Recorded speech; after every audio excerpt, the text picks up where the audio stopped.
Weekly look at the real people and real stories in education across North Carolina. Welcome to Education Matters, presented by the Public School Forum of North Carolina. I'm Keith Poston. This week we'll take a look at the budget passed by the North Carolina Senate, including some key education provisions and a controversial amendment passed at 3 a.m. that appeared to target only Democratic districts for cuts. We'll talk to the senator from the Northeastern North Carolina district that was the hardest hit. We're also talking with former North Carolina Senator Howard Lee, who was just recognized for leadership in education. Before we tackle the main topic, we open with our segment we call Edlines, a quick scan of education headlines across North Carolina and the U.S. On May the 13th, the North Carolina Senate passed its $22.9 billion budget in a party line vote 32-15. The next step is the House, which is taking place in the next few days. Notable education items in the Senate budget include $131 million for teacher raises, an average 3.7% salary increase in 2017-2018. Now, under the plan, not all teachers get raises, with the largest bumps going to teachers with 9 to 14 years of experience.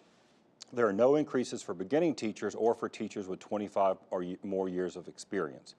North Carolina principals would also see raises under the Senate plan. The Senate budget contains significant cuts at the Department of Public Instruction, 25% actually.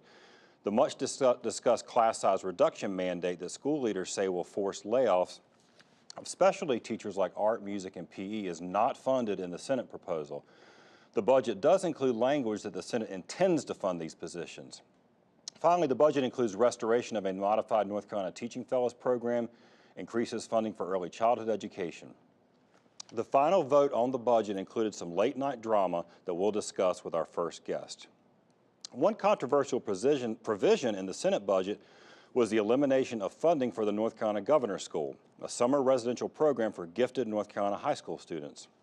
The program serves more than 600 students each summer on campuses in Winston-Salem and Raleigh, and was the first of its kind in the U.S. when it started in 1963.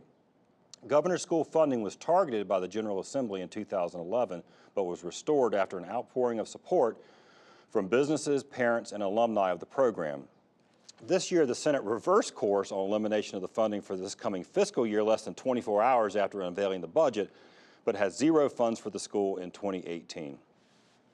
Voters may see a $1.9 billion school construction bond on the November 2018 ballot if a bill moving through the North Carolina House becomes law.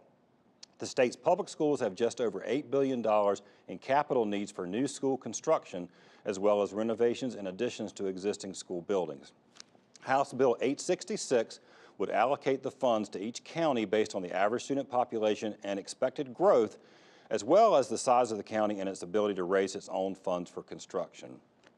Finally this week, a lot happening. President Donald Trump and Education Secretary Betsy DeVos released their first full budget proposal this week that includes $9.2 billion in cuts to federal education programs. The budget eliminates 21st Century Community Learning Centers, a national after-school program that serves 1.6 million children, a lot here in North Carolina. The budget also cuts $2.1 billion from teacher training and class size reduction efforts. The administration would channel part of the savings into its top priority, which is school choice, driving more than $1 billion into programs and research to expand the use of vouchers for private and religious schools and grants to charter schools. Remember, you can visit the Public School Forum's website at ncforum.org, click on Education Matters, and read more about each of these headlines as well as other topics we cover each week.